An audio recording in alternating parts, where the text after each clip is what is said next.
नमस्कार दोस्तों, स्वागत है आप सभी का मेरे YouTube channel mastering computer skills में। अभी हम जो कर रहे हैं वो कर रहे हैं हम MS ऑफिस 2021 सीरीज़ और इसका ये छठा वीडियो है। इससे पहले हमने MS वर्ड 2021 की सीरीज़ की थी, उसकी सारे वीडियो आप ऊपर आपको ऊपर कार्ड में लिंक मिल जाएगा, वहाँ से देख सकते हैं। और MS एक्सेल का एक वीडियो आ चुका है, आप इसको भी, और MS एक्सेल का एक वीडियो आ चुका है, उसको भी आप ऊपर जो कार्ट में लिंक है उसी में देख सकते हैं। प्लेलिस्ट का लिंक है तो उसमें आपको सारे वीडियो मिल जाएंगे। MS वर्ड के चारों वीडियो मिल जाएंगे और MS एक्सेल का एक वीडियो जो 6 तारीख को रिलीज हुआ है वो भी आपको मिल जाएगा। तो अब हम देखते हैं, इसमें हमने पहले वाले वीडियो में कुछ फंक्शन किए थे, कंडीशनल फॉर्मेटिंग की थी। अब आते हैं आज के टॉपिक में। आज के टॉपिक में हम देखेंगे इफ कंडीशन के बारे में पढ़ेंगे, इफ कंडीशन और फंक्शंस के बारे में पढ़ेंगे और आगे के टॉपिक करते हैं। तो सबसे पहले आ जाते हैं हम हमारी मार्कशीट में। ये हमने एक मार्कशीट बनाई है, ठीक है। पुराने वीडियो में हमने प्लस माइनस मल्टीप्लिकेशन ये सारे काम किए थे, अरिथमेटिक ऑपरेशन किए थे। तो आज की वीडियो में हम देखेंगे कि रिजल्ट कैसे निकाला जाता है, पास फेल कैसे निकाला जाता है। क्योंकि हमने मार्कशीट बनाया और उसमें रिजल्ट ही नहीं आ रहा है, तो और रिजल्ट मैनुअली निकालना पड़ा है, तो फिर उस मार्कशीट का कोई फ़ायदा नहीं है। तो यहाँ पे रिजल्ट क्या होता है, ये एक डिसीजन होता है और किसी एक पर्टिकुलर पॉइंट के ऊपर आप डिसीजन लेते हो कि बच्चा पास है या फेल है, ठीक है। तो हम रिजल्ट यहाँ पे डिसीजन किस पे लेंगे, परसेंटेज के अकॉर्डिंग लेंगे। हम बोलेंगे अगर परसेंटेज जो है बच्चे की 35 से अबव है तो बच्चा पास है, अगर 35 से बिलो है तो बच्चा क्या है, फेल है, ठीक है। तो यहाँ पे हम क्या करते हैं, इफ़ कंडीशन का यूज़ करते हैं। अब ये जो इफ़ कंडीशन है, इसका काम क्या होता है कि इसमें आपको जब भी आप इफ़ कंडीशन रन करोगे तो इसमें आपको दो ऑप्शन मिलेंगे, आइदर ट्रू और फॉल्स। अगर ये कंडीशन जिसके ऊपर आप इफ़ कंडीशन को रन कर रहे हो, अगर वो ट्रू है तो आपका पहला मैसेज एग्जीक्यूट होगा और फॉल्स है तो सेकंड मैसेज एग्जीक्यूट होगा। इसके स्ट्रक्चर देख लेते हैं। तो यहाँ पे आप देख सकते हो इसका स्ट्रक्चर आ रहा है, if logical test. Logical test मतलब किस चीज़ को आप चेक करना चाहते हो। वैल्यू इफ ट्रू, अगर ट्रू होगा तो पहला स्टेटमेंट एग्जीक्यूट होगा और फॉल्स होगा तो दूसरा स्टेटमेंट आपका एग्जीक्यूट होगा, ठीक है। तो मैं बोल रहा हूँ ये जो परसेंटेज है I4, ये ग्रेटर या इक्वल टू होना चाहिए 35 के। तो ये तो मेरा लॉजिकल टेस्ट हो गया। तो एक्सेल में क्या है, आपके लॉजिक आपके फंक्शन लगाना है, इस तरीके के चीज़ों को यूज़ करना काफ़ी ज़्यादा आसान है। यहाँ सब लिखा होता है, बस आपको पढ़ना है और उसको अप्लाई करना है। तो अब आपको कॉमा लगाना है, ठीक है। यहाँ पे इन कॉमा की और ब्रैकेट की काफ़ी ज़्यादा इंपॉर्टेंस है, वो आपको ध्यान रखना पड़ेगा। जैसे स्ट्रक्चर यहाँ पे लिखा आ रहा है वैसे ही आपको यूज़ करना पड़ेगा। अब जो चीज़ डार्क होके आई है, वैल्यू ऑफ ट्रू, यानी अगर वैल्यू ट्रू होगी तो आप देखेंगे ये डार्क होके आ गया है और बाकी सब डिसेबल हो गया। यानी आपको क्या लिखना है, आप वो चीज़ लिखनी है जो ट्रू होने पे आएगा। तो अगर ये इस बच्चे के परसेंटेज 35 से ज़्यादा होते हैं तो हम क्या बोलेंगे, पास है, ठीक है। अच्छा, डबल कोट्स के अंदर अगर आप मैसेज लिख रहे हैं तो डबल कोट्स के अंदर लिखेंगे। कोई सिंगल कैरेक्टर लिखते हैं, कैरेक्टर कुछ भी हो सकता है आपका, ABCD 1 2 3 4 star hash question mark comma कुछ भी हो सकता है, तो वो सिंगल कोट्स के अंदर आएगा।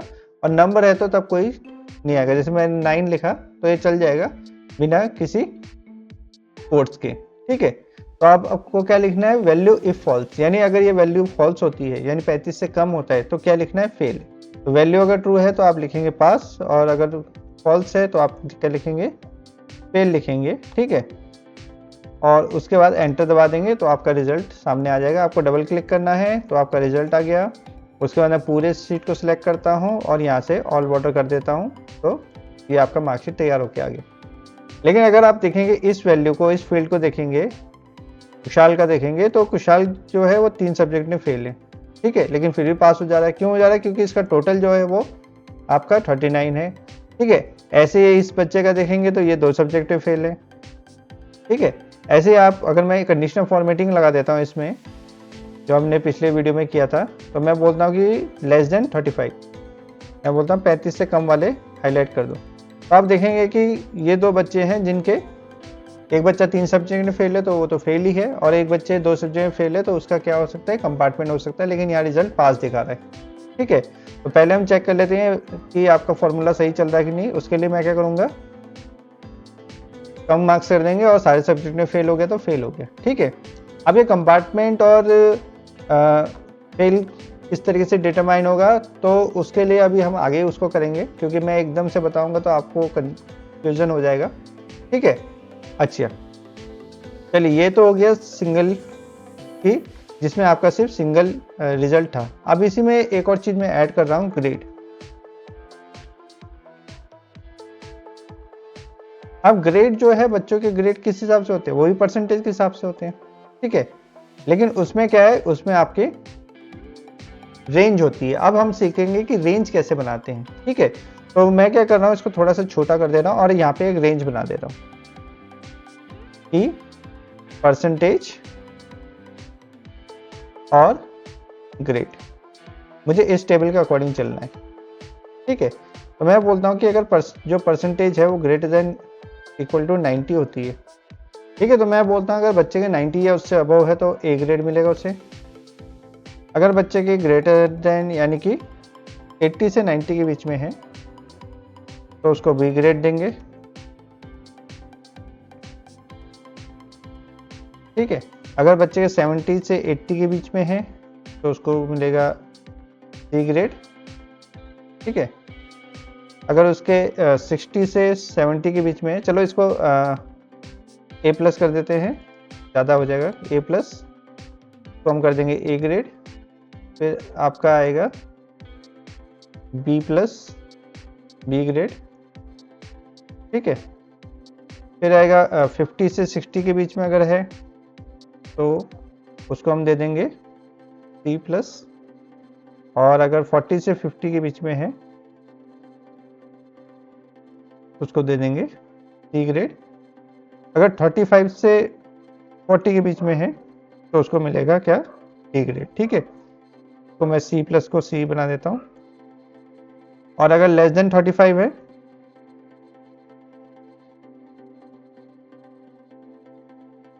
अगर लेस देन 35 है तो उस केस में क्या होगा, आपको क्या मिलेगा, लेस देन 35 है तो क्या मिलेगा उसको, एफ ग्रेड मिलेगा, जो कि फेल, ठीक है। अब मैं चाहता हूँ इस टेबल के अकॉर्डिंग ही यहाँ पे फॉर्मूला लगे, तो कैसे लगाते हैं वो देख लेते हैं, ठीक है। तो इसमें क्या होगा कि इफ एल्स का लैडर बनेगा। इफ एल्स का लैडर कैसे बनता है कि एक इफ कंडीशन होगी, ट्रू है तो वो कंडीशन एग्जीक्यूट हो जाएगी, यानी जो भी आप ऑप्शन दोगे, ए ग्रेड बी ग्रेड जो भी दोगे। लेकिन अगर फॉल्स है यानी बच्चे के मार्क्स 90 से ज़्यादा है तो ठीक है, उसको ए ग्रेड दे देंगे। लेकिन अगर कम है तो कितने हैं, वो 80 भी हो सकता है, 70 60, तो फिर आप दोबारा उसके बाद एक के बाद एक कंडीशन चेक करते रहोगे कि क्या वो 80 से 90 के बीच में, क्या वो 70 से 80 के बीच में, इस तरीके से। तो कैसे करते हैं उसको देखते हैं। तो इजिकल टू आएगा इफ, अच्छा लॉजिकल टेस्ट वही आपका परसेंटेज, चलना परसेंटेज के ऊपर ही है, ठीक है। अगर ये ज़्यादा या बराबर होता है 90 के, आपको कुछ नहीं करना, जो यहाँ पे दिया है वही लिख देना है।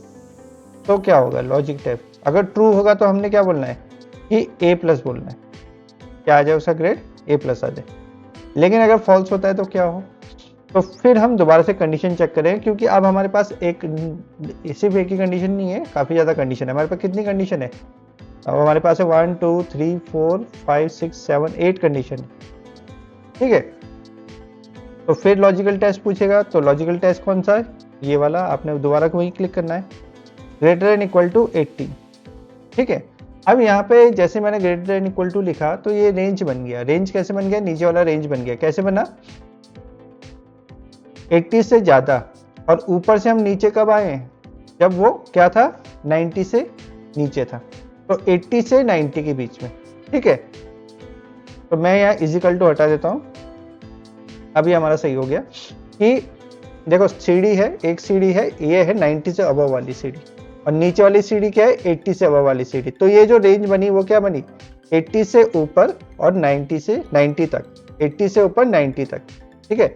ये क्या है, 90 से ऊपर वाले हैं, ये रेंज जो है वो 90 से ऊपर वाला है, और ये रेंज क्या है, 80 से ऊपर और 90 तक। तो रेंज बन गया 80 टू 90, ठीक है।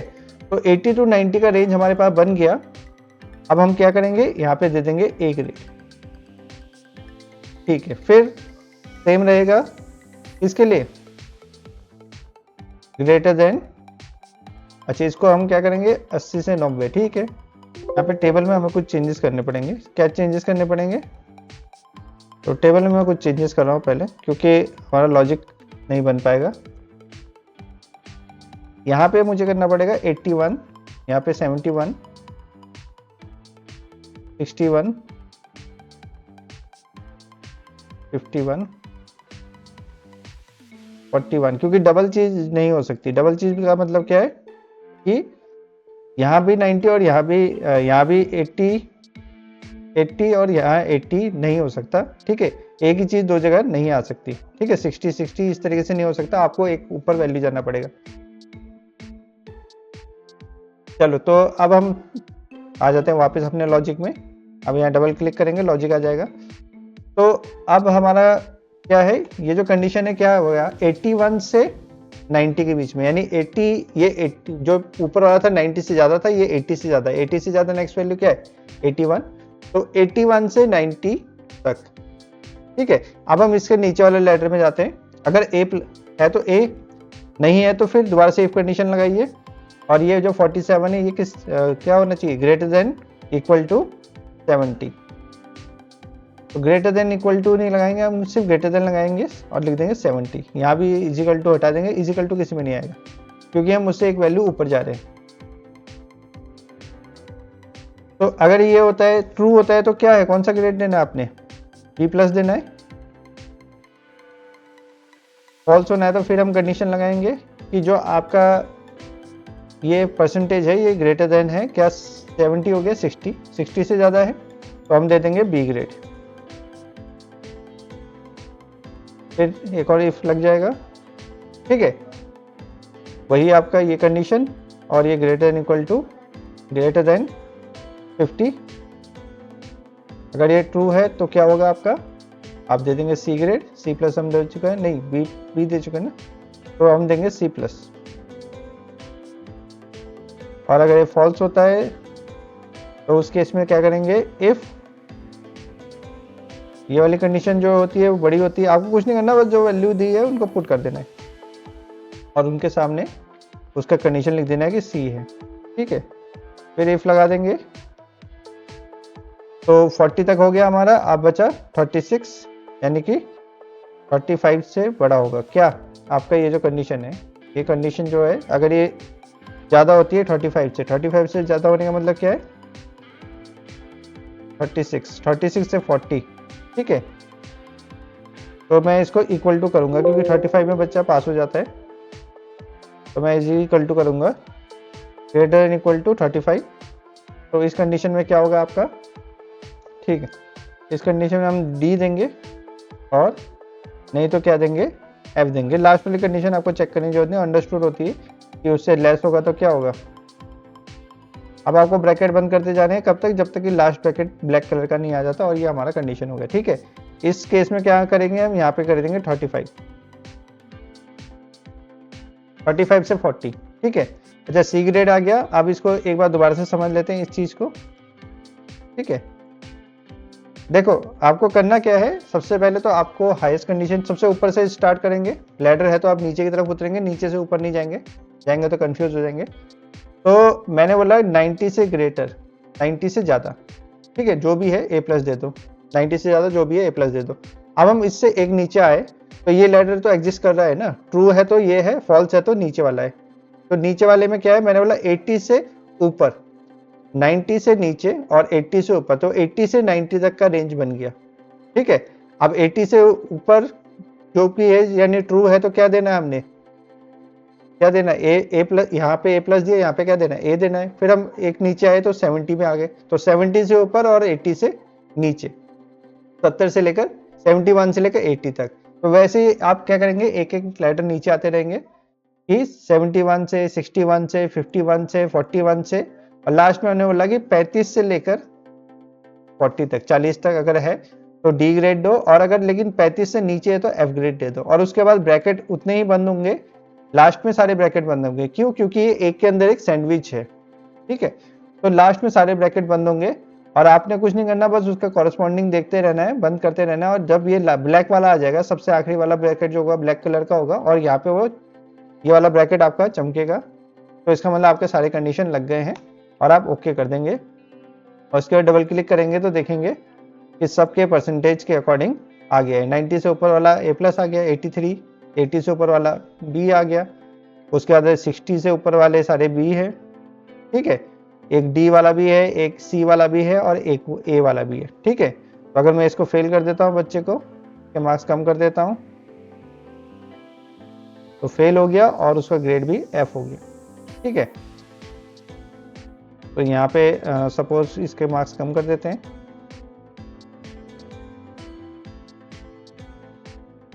ठीक है, तो C+ में आ गया। इस तरीके से आप ग्रेडिंग लगा सकते हैं। और इफ कंडीशन में इस तरीके से मल्टीपल इफ लग सकते हैं, एक के अंदर एक इफ लग सकता है एज पर कंडीशन। ठीक है, कई बार होता है आप बिजली का बिल है, ये सारी चीज़ें हैं, इसमें मल्टीपल कंडीशन लगता है। रेंज वाला जो आता है तो उसमें मल्टी इफ का यूज़ होता है। ठीक है, तो ये तो हो गया हमारा नॉर्मल मार्कशीट। अब इसमें अभी हम आगे करेंगे, कंपार्टमेंट निकालना सीखेंगे और फेल निकालना सीखेंगे कि बच्चा अगर 3 सब्जेक्ट में फेल है तो कैसे उसको काउंट किया जाता है। ठीक है, तो इसको अब अभी यहीं छोड़ देते हैं। अब इसमें एक क्वेश्चन बनता है, वो है स्लैब वाला क्वेश्चन। ठीक है, स्लैब वाला क्वेश्चन आपको आना चाहिए। थोड़ा सा ट्रिकी है, थोड़ा लेंदी है, लेकिन ये है कि आपको आना चाहिए। स्लैब क्या होता है, जैसे कि हम बिजली का बिल भरते हैं, पानी का बिल भरते हैं, इनकम टैक्स ही भरते हैं, तो उसमें स्लैब होता है। टैक्स स्लैब का नाम सुना ही होगा आप लोगों ने। तो टैक्स स्लैब वाले क्वेश्चन या बिजली के बिल वाले क्वेश्चन या इस तरीके से क्वेश्चन कैसे होते हैं, खास करके प्रैक्टिकल आप दोगे तो वहाँ पे अगर इस टाइप का कोई क्वेश्चन आएगा तो आपको वो करना आना चाहिए कैसे करते हैं। ठीक है, तो हम क्या करते हैं, हम नॉर्मल स्लैब ले लेते हैं, इनकम टैक्स का स्लैब ले लेते हैं। तो हम 2024 का स्लैब ले रहे हैं और इसी के अकॉर्डिंग क्या करेंगे, अपना प्रोग्राम बनाएंगे, अपना शीट बनाएंगे। तो मैं इसको कॉपी कर लेता हूँ और अपने एक्सेल शीट में कहीं लिख देता हूँ, मैं यहाँ लिख देता हूँ। ठीक है, तो ये हमारे पास स्लैब आ गया। मुझे इनकम टैक्स कैलकुलेट करना है, तो किस तरीके से होगा ये देख लेते हैं। तो जैसे इनकम टैक्स ही है, सपोज इनकम टैक्स का एग्जांपल ले लेते हैं कि इनकम टैक्स में जो है ऐसा नहीं कि अगर आप 12 लाख, सपोज कोई आदमी 13 लाख कमा रहा है, तो ऐसा नहीं कि 13 लाख सीधा इंटू 20 कर दिया जाएगा। ठीक है, अब वो 13 लाख उसने एक ही दिन में तो कमाए नहीं, उसने कभी 7 लाख भी कमाए होंगे, कभी उससे कम भी कमाए होंगे। तो जो 0 से 7 लाख है उस पर कोई टैक्स नहीं लगता। तो वो बोलेगा कि यार मेरी जो इनकम है एकदम तो नहीं आई, तो मेरी जो इनकम है उसके 7 लाख में कोई टैक्स मत दो। 7 से 10 लाख यानी 3 लाख में 10% लगाओ। 10 से 12 कितना हो आपका 2 लाख, इसमें 15% लगे।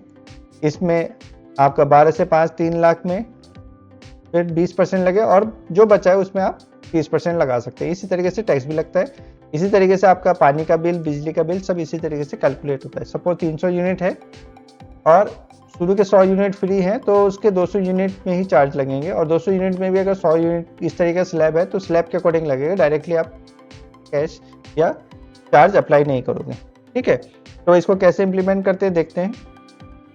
तो यहाँ पे हम कुछ नाम ले लेते हैं। ठीक है, सपोज आपके ऑफिस में आप काम कर रहे हो और किसी ने बोला यार सबके इनकम टैक्स कैलकुलेट करके बताओ, और आपने बोला लो भाई ये 13 लाख है 20% के हिसाब से दे दो, तो पकड़ के मारेगा आपको। ठीक है, आपको क्या करना पड़ेगा, स्लैब के अकॉर्डिंग ही इनकम टैक्स बनाना पड़ेगा। तो मैं लिख देता हूँ सीरियल नंबर। ठीक है, उसके बाद आपका नेम, डेजिग्नेशन, उसके बाद ग्रॉस सैलरी, और फिर इसके बाद यहाँ पे मैं लिख देता हूँ आई टैक्स। ठीक है, टैक्स पेड और बैलेंस। ठीक है, तो जितने भी सैलरीड एम्प्लॉय होते हैं उनका TDS कटता है। ठीक है, tax deducted from source, source से टैक्स कट जाता है, यानी उनकी सैलरी से टैक्स कट जाता है, तो वो टैक्स पेड में आ जाएगा। ठीक है, सीरियल नंबर हम कुछ भी डाल देते हैं। सपोज मैं 6 लोगों का रिकॉर्ड डाल देता हूँ। नेम लिख देते हैं हम।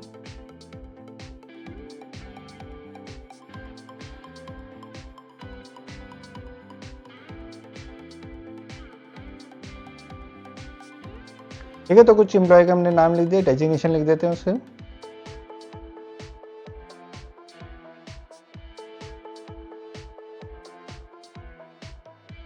डेजिग्नेशन लिख दिया हमने। ग्रॉस सैलरी मतलब साल भर में टोटल उनकी सैलरी कितनी बन रही। ठीक है, तो मैं बोल रहा हूँ समीर काला जी हैं, इनकी VP हैं, तो सपोज 13 लाख रुपए इनकी साल भर की सैलरी बनती है। ठीक है, साहिल वर्मा टीम लीडर है तो 8 लाख 9 लाख ले लेते हैं, दूसरे टीम लीडर के बराबर बनेगी। ठीक है, 90 लाख हो गए, बीपी से ज़्यादा हो गई। रोहित एग्जीक्यूटिव है, एग्जीक्यूटिव की हम 1 लाख कम कर देते हैं। सेल्स मैनेजर की हम कर देते हैं 6 लाख रुपए। ठीक है, तो ये कुछ सैलरी हो गई। अब इनकम टैक्स पे किया है, सपोज इन्होंने किया है 55,000। ठीक है, इन्होंने किया है 30,000, 30,000 सपोज 8 लाख है तो 8 लाख में 6,000 रुपये कर दिए। और इन्होंने कुछ नहीं किया क्योंकि इनको पता है 7 लाख से कम में तो सैलरी में कोई टैक्स नहीं लगने वाला। ठीक है, तो अब हम इसको क्या करते हैं, इनकम टैक्स कैलकुलेट करते हैं। ठीक है, तो केवल यही स्लैब नहीं होता, और भी फैक्टर होते हैं, हाउस होम लोन होता है, ये सारी चीज़ें भी होती हैं, उनका भी थोड़ा फर्क पड़ता है। तो अभी तो हम ये चेक करें कि नॉर्मल टैक्स कितना पड़ेगा एज पर स्लैब। ठीक है, तो tax paid is equal to if. अब इसमें लॉजिक टेस्ट लगना है, तो लॉजिक टेस्ट किस में लगना है, ग्रॉस सैलरी में। ठीक है, अब ये जो सैलरी है अगर ये लेस देन इक्वल टू है इसके 7 लाख के, तो less than equal to 7 lakh 1 रुपए से है ना, 1 से स्टार्ट है तो 7 लाख तक जाएंगे, 1 2 3 4 5, तो टैक्स कितना होगा आपका, 0 होगा। लेकिन अगर ऐसा नहीं है तो फिर इफ जो ये वैल्यू है क्या ये छोटी है किससे,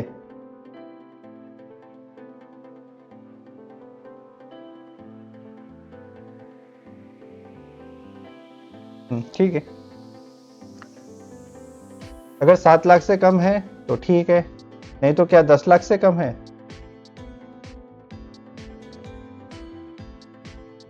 देखो अगर ये 7 लाख से कम है तो सीधा सीधा आप क्या करोगे कि अगर 7 लाख से कम है तो 0, लेकिन अगर 7 लाख से ज़्यादा है तो कितना है फिर, तो हम बोलते हैं जो D4 है, यानी आपका जो टोटल अमाउंट है ग्रॉस सैलरी है, अगर वो कम होता है किससे, 10 लाख से, 10 1 2 3 4 5, तो क्या है कि शुरू के 7 लाख में तो कोई टैक्स नहीं। ठीक है, तो वो तो हो गया 0 प्लस, अब जो भी अमाउंट है D4 के अंदर उससे माइनस हम कर देंगे कितना, 7 लाख रुपए, 7 1 2 3 4 5, जाहिर सी बात है उससे ज़्यादा ही होगी, और वो 7 लाख में कोई टैक्स नहीं है, तो जो अमाउंट बचेगी यानी 7 लाख से 10 लाख के बीच में जो भी 3% होगा उसमें कितना लगेगा, 10% टैक्स लगेगा, तो मैं 10% को 0.10 लिख सकता हूँ। ठीक है, तो ये हमारा टैक्स कैलकुलेट हो जाएगा। ठीक है, जीरो, ये जीरो कहाँ से आया, ये एक तरीके से 7 लाख इंटू 0,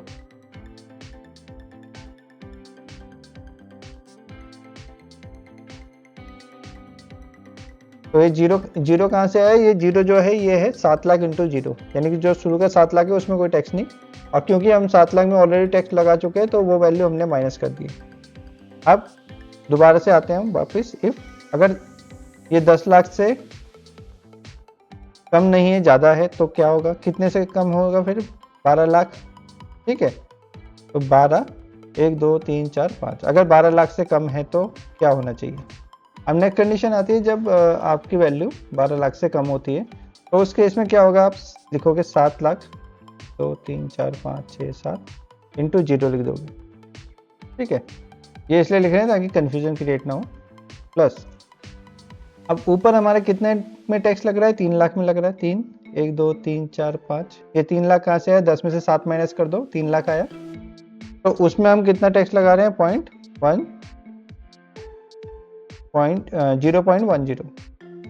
10% लगा दें।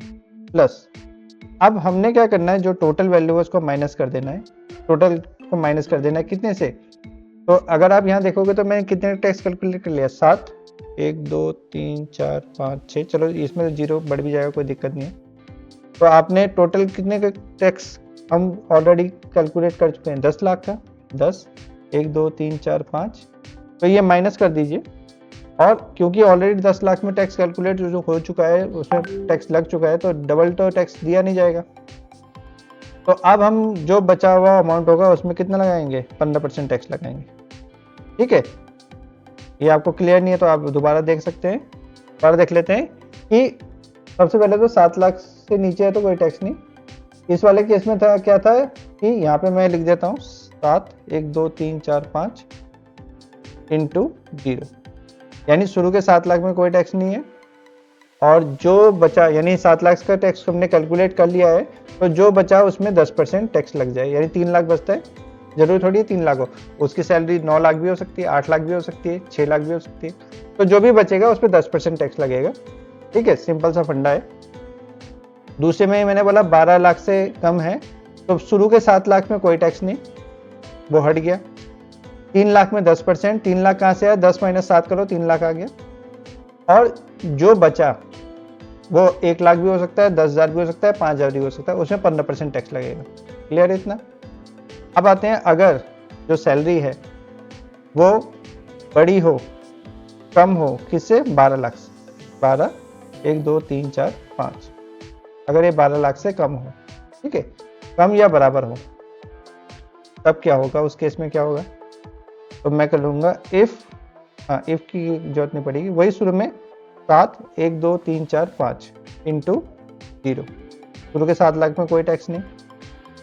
अब ऊपर का डिफरेंस कितना आता, 3 लाख का, तो 3 1 2 3 4 5, 3 लाख में कितना, 10%, 0.10 प्लस, अब इसमें डिफरेंस देखिए 12 और 10 लाख में कितने का डिफरेंस है, 2 लाख का, तो आप लिखोगे 2 लाख, 2 1 2 3 4 5 इंटू कितना, 15%, तो 0.15 15% प्लस, अब D4 जो हमारा जहाँ पे ग्रॉस अमाउंट है, माइनस कितना करेंगे, तो आपको कुछ नहीं करना है, इनको ऐड कर दीजिए, तो 3 2 5 और 7, तो कितना हुआ, 7 3 10 2 12, 12 लाख का टैक्स हम ऑलरेडी काउंट कर चुके हैं, 12 1 2 3 4 5, क्योंकि हम 12 लाख का टैक्स ऑलरेडी काउंट कर चुके हैं, जिसमें 7 लाख में कोई टैक्स नहीं है। बचे हुए 3 लाख में 10% लगना है और 2 लाख में 15% लगना है, तो आप 12 लाख का टैक्स कैलकुलेट कर चुके हो, और आप कितना चाहिए मुझे, जो बचेगा अमाउंट 1 रुपये भी हो सकता है, वो 20% होगा। ठीक है, तो 12 से 15 वाला हमारा रेंज कंप्लीट हो गया है।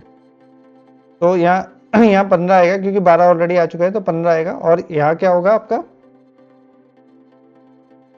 अगर 15 लाख से ज़्यादा है तो ऐसा नहीं सीधा 30% ठोक देंगे।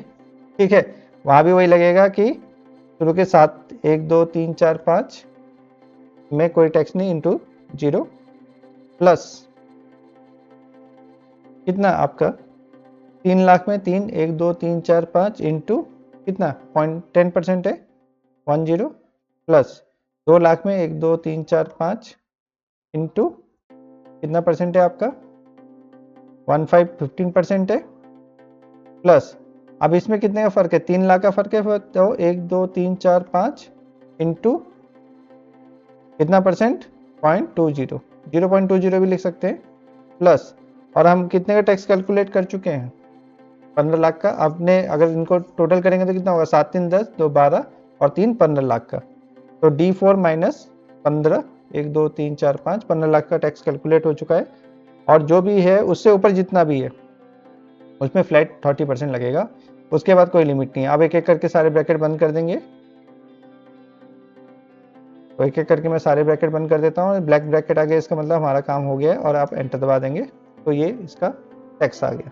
ठीक है, तो हमारा ये इनकम टैक्स कैलकुलेट होके आ गया है, एकदम सही है एज पर दिस टेबल। इस टेबल के अकॉर्डिंग मैंने चेक भी कर लिया है, ये एकदम सही आ रहा है, आप लोग भी चेक कर सकते हैं। तो मैं थोड़ा सा मूव कर देता हूँ, इधर लेके आ जाता हूँ पास में, आप इसको थोड़ा सा बड़ा बड़ा कर देंगे ताकि आराम से सेट हो जाए। ठीक है, और यहाँ क्लिक करके आप डबल क्लिक कर देंगे रो में और कॉलम में, तो आपका वो सेट हो जाएगा। ठीक है, अच्छा, तो बैलेंस अमाउंट, या तो मैंने इसको फॉर्मूला क्या मैनुअली भी चेक कर लिया, सही आ रहा है। ठीक है आपको लेटेस्ट टैक्स स्लैब मिल जाएगा, लेटेस्ट बिजली के बिल का स्लैब जो भी है वो मिल जाएगा। बस आपको ये ध्यान रखना है कि आपको सारी वैल्यू को इंक्लूड करना है, ऐसा नहीं कि 0 है तो उसको छोड़ देना है। उसको छोड़ दोगे तो क्या होगा, आप खुद ही आगे कंफ्यूज जाओगे फॉर्मूला कैसे बनाया था। जैसे इस फॉर्मूले में मैंने 7 लाख को 0 से मैं मल्टीप्लाई कर रहा हूँ, लेकिन फिर भी मैंने उसको इंक्लूड किया है क्योंकि आपको इस आसानी से पता चल जाएगा कि कितनी वैल्यू को माइनस करना है। ठीक है, अब आते हैं बैलेंस में। तो बैलेंस में क्या करेंगे, आप इस वैल्यू को माइनस कर देंगे, एंड टोटल इनकम को माइनस कर देंगे, कितना पे किया है, और ये 25,000 रुपये इनको भरने हैं। ठीक है, तो जिनका नेगेटिव आ रहा है इनको ITR मिलेगा, इनकम टैक्स रिटर्न मिलेगा, और जिसका पॉजिटिव आ रहा है उनको ये अमाउंट भरनी पड़ेगी। ठीक है, तो इस तरीके से आप इफ का यूज़ करके मल्टीपल स्लैब और ये सारी चीज़ें क्रिएट कर सकते हैं। ठीक है, ठीक है। तो नेक्स्ट आता है आपका फंक्शन। जो इफ कंडीशन अभी हमने किया ये भी फंक्शन है। फंक्शन क्या होते हैं, सेपरेट ब्लॉक ऑफ कोड होते हैं, ऐसे कोड जो बार बार यूज़ हो सकते हैं। हमें लगता है यार ये कोड काफ़ी ज़्यादा बार यूज़ होना है, तो उनको बार बार रीयूज़ करने के लिए हम क्या करते हैं, उनको सेपरेट ब्लॉक में रख देते हैं, अलग से बना के रख देते हैं, और जब उनकी जरूरत पड़ती है हम उसको रीयूज़ करते हैं। बार बार उसको बनाने की जरूरत नहीं पड़ेगी, बार बार कोड को लिखने की जरूरत नहीं पड़ेगी। एक बार आपने लिख दिया और उसको आप जितनी बार चाहे उतनी बार रीयूज़ कर सकते हैं। ठीक है, तो फंक्शन को समझने के लिए हम ज़्यादा फंक्शन नहीं करेंगे। एक्सेल के अंदर अगर आप फंक्शन करने जाओगे तो काफ़ी ज़्यादा है, हम बेसिक करेंगे। ठीक है, तो उसको समझने के लिए मैं एक छोटा सा शीट बनाता हूँ कि सपोज यहाँ पे क्या है, सीरियल नंबर है, और उसके बाद क्या है, नेम है, उसके बाद है, या इनिंग्स की जगह मैं लिख देता हूँ मैच। हम क्रिकेट मैच का हिसाब किताब रख रहे हैं। ठीक है, तो का एवरेज आपको चाहिए, एवरेज चाहिए, मैक्सिमम स्कोर चाहिए, मिनिमम स्कोर चाहिए। ठीक है, कितने 50s, कितने 100 हैं, ये सब चाहिए। तो इस तरीके से आपको ये सारी चीज़ें निकालनी है। और हमारे पास कुछ प्लेयर का डेटा है, तो बस 5 प्लेयर का डेटा ले लेते हैं, नाम लिख देते हैं।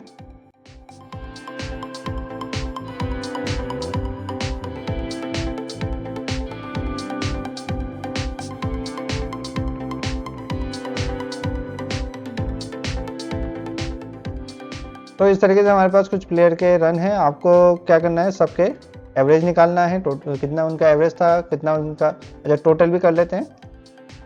तो एक मैं रो इंसर्ट कर देता हूँ यहाँ टोटल का। ठीक है, तो हमें टोटल निकालना है, एवरेज निकालना है, मैक्सिमम स्कोर निकालना है, मिनिमम स्कोर, कितने 50 मारे, कितने 100 मारे, ये सारी चीज़ें निकालनी है।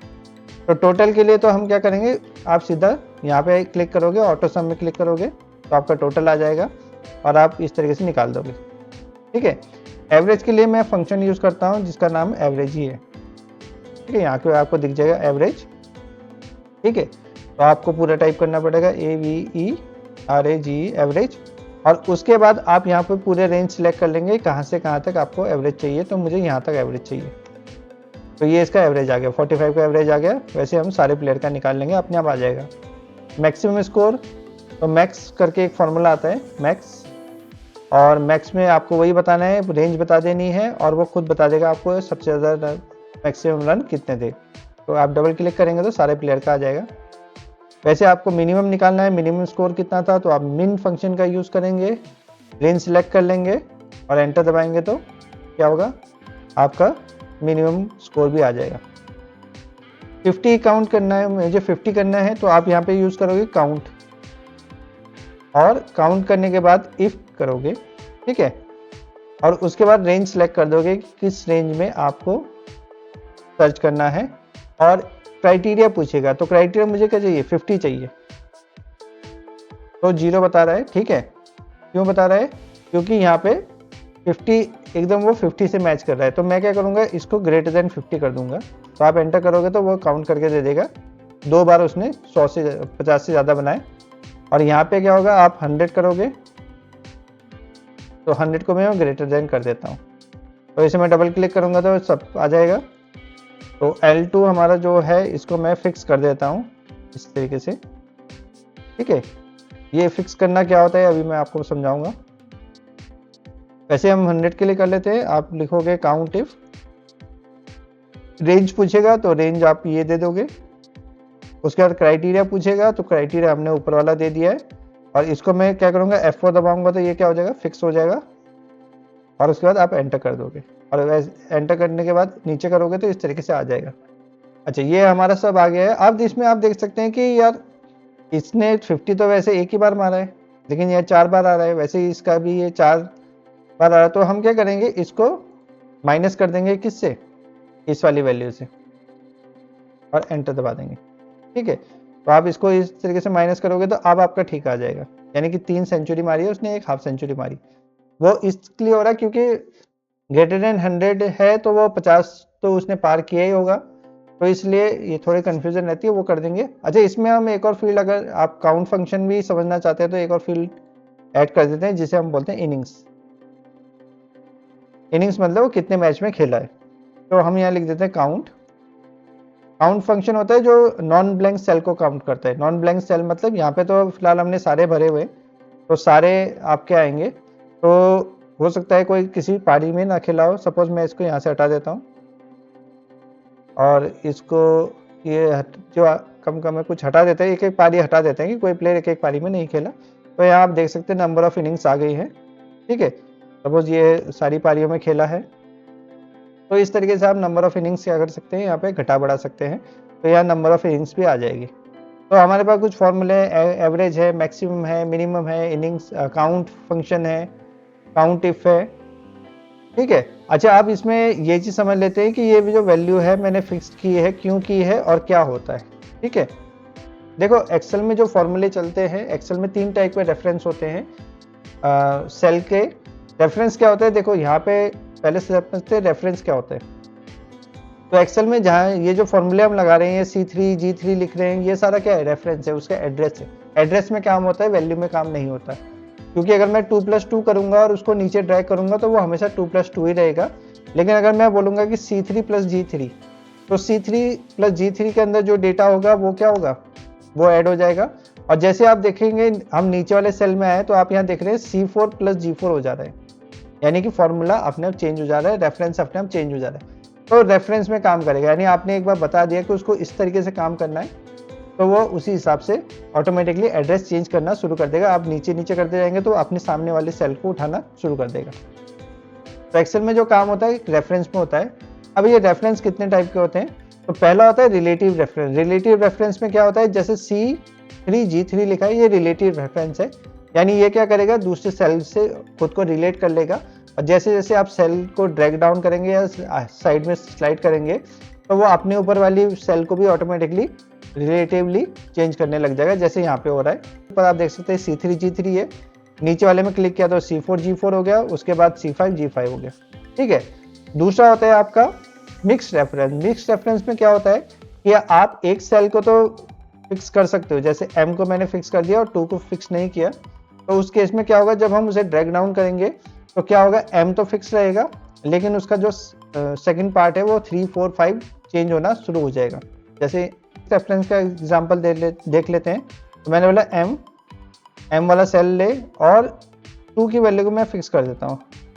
ठीक है, तो अगर मैं इसको नीचे खींचूंगा तो क्या होगा, आपका वही वैल्यू आती रहेगी, क्योंकि सेल एक तो कॉलम चेंज नहीं हो रहा है इसमें, क्योंकि सेम कॉलम में ही मैंने ड्रैग डाउन किया है। दूसरा क्या हो रहा है कि जो पीछे वाली वैल्यू है वो आपका मैंने फिक्स कर दी है। अगर मैं इसी को लिखता हूँ इजिकल टू M2, यानी एब्सोल्यूट रेफरेंस देता हूँ, तो जब मैं खींचूंगा तो क्या होगा, ये अपने आगे वाले नंबर को खींचना शुरू कर देगा। ठीक है, तो ये आपका मिक्स्ड रेफरेंस होता है, जिसमें हम एक वैल्यू को फिक्स करते हैं, दूसरी वैल्यू को फिक्स नहीं करते। और एब्सोल्यूट रेफरेंस तो आपने देख लिया, जो मैंने ये M2 लिखा है, दोनों वैल्यू को आप फिक्स कर देंगे आगे डॉलर का साइन लगा के। और इसमें क्या होगा, आपका जिस वैल्यू को आपने फिक्स किया उसकी वैल्यू चेंज नहीं होगी, डजंट मैटर आप उसको ड्रैग कर रहे हैं, हॉरिजॉन्टल ड्रैग कर रहे हैं, वर्टिकल ड्रैग कर रहे हैं, उसकी वैल्यू फिक्स रहेगी। तो कई बार होता है जहां हमें किसी एक वैल्यू को फिक्स करने की जरूरत पड़ती है, तो उस केस में हम इसका यूज कर सकते हैं। अब आपको देखने हैं कौन कौन से फंक्शन होते हैं एक्सेल में, तो आप सेल के बाहर कहीं भी क्लिक कर दीजिए और मोर फंक्शन में चले जाइए, और उसके बाद आप यहाँ देख सकते हैं कि सारे फंक्शन है, कैसे लगेंगे, क्या उसका होता है, वो सारा आपको बता देंगे। साइन थीटा, कॉस थीटा, कम मिक्स मिल जाएगा, काफी ज्यादा फंक्शन आपको मिल जाएंगे। ठीक है, रिसेंटली यूज है, ऑल आप करेंगे तो ऑल आपको मिल जाएंगे, फाइनेंस से रिलेटेड, डेट से रिलेटेड। तो एक्सेल में काफी ज्यादा फंक्शंस हैं जो आपके डे टू डे लाइफ को आसान बना सकते हैं। इसमें से जो ज्यादातर यूज होते हैं वो मैंने आपको बता दिए। हमने जो फंक्शन यूज़ किया अभी काउंट इफ, इसका यूज़ करते हैं यहाँ पे, ठीक है। अब हमने क्या निकालना है यहाँ पे, रिजल्ट निकालना है, और ये रिजल्ट अब ऐसे नहीं निकालना है, अब हमने एक्चुअल रिजल्ट निकालना है, कंपार्टमेंट भी निकालनी है साथ में। तो कंपार्टमेंट कैसे निकालेंगे वो चेक कर लेते हैं। अब मुझे काउंट यहाँ पे चेक करना है कि रिजल्ट चेक करना है कि बच्चा पास है कि नहीं है। तो उसके लिए मैं क्या करूँगा, पहले कंडीशन लगा देता हूँ। पहले मैं क्या करूँगा कि एक साइड में लिख दूंगा कि अगर लेस देन 35 है तो, ये मैं एक क्राइटेरिया बना दे रहा हूँ और इस सेल को मैं बाद में हाइड कर दूंगा। तो पहले मैं चेक कर लेता हूँ कि इफ़। अब एक और चीज़ सीखते हैं हम, एंड और स्टेटमेंट, एंड और का यूज समझते हैं। तो एंड, जब भी हमें एक साथ कहीं ज़्यादा कंडीशन चेक करनी होती है तो हम एंड का यूज़ करते हैं। तो मैं बोलता हूँ कि अगर जो आपका ये है C4 is greater equal to 35, साथ में लॉजिक 2, तो ये यानी मैं चेक कर रहा हूँ कि क्या बच्चा हर सब्जेक्ट में पास है। तो अगर हर बच्चा हर सब्जेक्ट में पास है, 35 से उसके ऊपर है, तो हम सीधा सीधा क्या डिक्लेयर कर देंगे, उस बच्चे को पास डिक्लेयर कर देंगे, ठीक है, ग्रेटर इक्वल टू 35। अच्छा, ये कंडीशन अगर ट्रू होती है तो बच्चा, इसका मतलब क्या है, पास है, तो चेक करने की जरूरत ही नहीं है। लेकिन अगर ये कंडीशन ट्रू नहीं होती है, ठीक है, एंड कब होता है, जब सारी कंडीशन आपको ट्रू चाहिए, और मतलब दोनों में से एक ट्रू चाहिए। तो और में क्या होता है कि और में काफ़ी ज़्यादा कंडीशन होती है, 4-5 कितनी भी कंडीशन होती है, उनमें से कोई भी एक ट्रू हो जाए तो आपकी पूरी कंडीशन ट्रू हो जाएगी। एंड में क्या होगा, सारी कंडीशन ट्रू होनी चाहिए, 1 2 3 4, अगर 4 कंडीशन है तो चारों कंडीशन ट्रू होनी चाहिए, ठीक है। आपने बोला कि मुझे ये भी चाहिए, ये भी चाहिए, ये भी चाहिए, तो जब चारों चीज़ें मिलेंगी तभी मैं ओके करूँगा। और में क्या बोला कि आप ये लेके आ जाओ या वो लेके आ जाओ, इन चारों में से कोई भी एक लेके आ जाओ तो काम बन जाएगा। तो मैंने बोला कि जो हमने चेक किया क्या इंग्लिश में पास है, हिंदी में पास है, सारे सब्जेक्ट में पास है, तो बच्चा पास है, कोई प्रॉब्लम नहीं। लेकिन अगर ऐसा नहीं है तो बच्चा क्या है, या तो फेल है या उसकी कंपार्टमेंट है। तो अगर पास नहीं है तो इसका मतलब क्या है, बच्चे की या तो कंपार्टमेंट है या फेल है। तो यहाँ पे आप तो फिर क्या करना है, डिसीजन लेना है, क्योंकि 2 कंडीशन है। तो मैंने बोला अगर काउंट कर, तो इसको काउंट करो, काउंट इफ करो इस रेंज को, ये पूरी रेंज को, यानी जो सब्जेक्ट है इन सब में, और इसमें कंडीशन रेंज हमारी आ गई है, कॉमा क्या चेक करना है, ये मैंने इस पूरे रेंज में चेक किया कि 35 से कम वाले कितने हैं। अगर उसकी संख्या लेस देन इक्वल टू 2 है, यानी उसकी संख्या या तो 2 है या उससे कम है, तो आप क्या बोलोगे, बच्चे की क्या है, कंपार्टमेंट है। और अगर वो संख्या 2 से ज्यादा होती है तो फिर तो भैया घर जाओ, ठीक है, फिर उस बच्चे का भगवान ही मारे, ठीक है। तो इसका मतलब क्या है, बच्चा आपका फेल है, ठीक है। तो ये हमारा फॉर्मूला बन गया है कि अगर जो कंडीशन है, आप इसमें करना क्या है, आपको इसको फिक्स करना है। क्यों करना है फिक्स, क्योंकि अगर फिक्स नहीं करोगे तो क्या होगा, जैसे हम इसे ड्रैग करेंगे तो ये भी ड्रैग हो जाएगा और ऑटोमेटिकली कैलकुलेट नहीं हो पाएगा। तो हम जैसे ही इसको डबल क्लिक करेंगे तो आप देखेंगे कि यहाँ पे फेल आ गया, जो बच्चा फेल था, क्योंकि इसके 1 2 3 4 5 6 तो सब में फेल है, तो फेल, और जो 2 में फेल है वो कंपार्टमेंट आ गया। तो इस तरीके से अब ये आपका परफेक्ट रिजल्ट बन गया है, ठीक है। इसमें हमने किया क्या, सबसे पहले तो हमने चेक किया कि क्या बच्चा पूरे सब्जेक्ट में पास है, अगर है तो ठीक है, पास है। लेकिन अगर पास नहीं है तो क्या, या तो वो फेल है या उसकी कंपार्टमेंट है। तो हमने क्या किया, काउंट किया कि इस रेंज में ऐसे रोल नंबर, ऐसे मार्क्स जो 35 से कम है, उसको काउंट करो।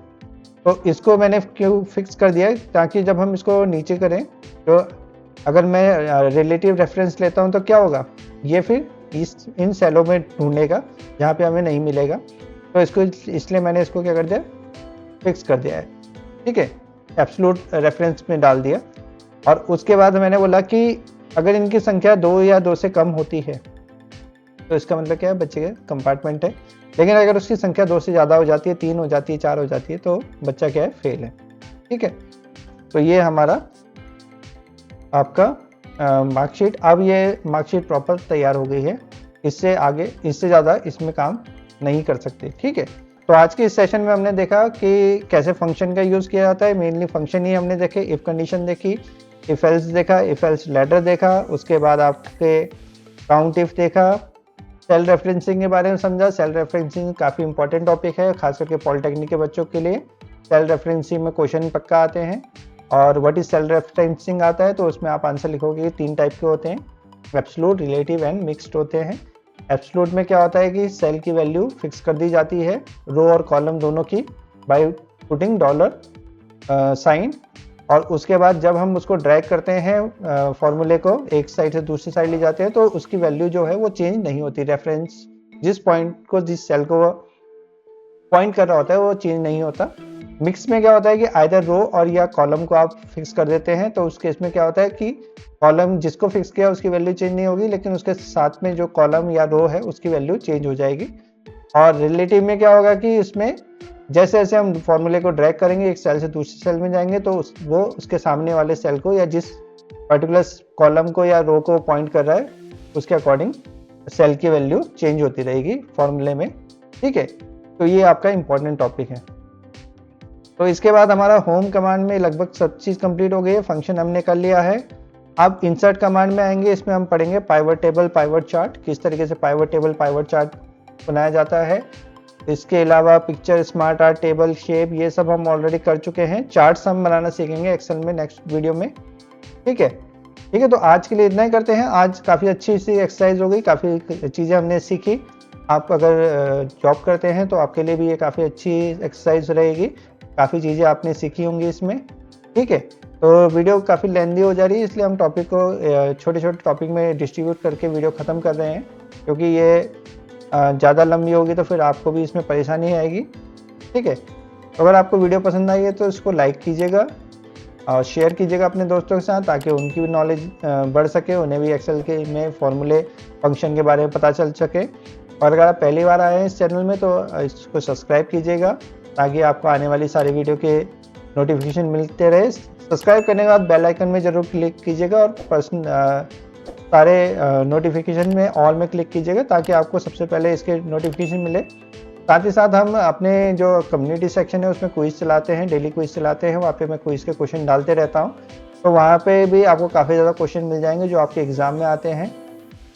तो आप सब्सक्राइब करेंगे तो उसके नोटिफिकेशन भी आपको मिलते रहेंगे। और इन्हीं वीडियो के मैं शॉर्ट वीडियो बना के भी डालता हूँ, तो आपको अगर छोटी चीज़ें रिवाइज करनी है फटाफट, तो आप शॉर्ट के थ्रू भी कर सकते हैं। शॉर्ट टेक अपडेट के नाम से प्लेलिस्ट है शॉर्ट की, तो वहाँ पे आप टेक अपडेट प्लेलिस्ट में जाके सारे शॉर्ट देख सकते हैं और इन्हीं चीज़ों के छोटे छोटे आपको पोर्शन मिल जाएंगे। तो आज के लिए इतना ही करते हैं। आप सबका दिन शुभ रहे, धन्यवाद।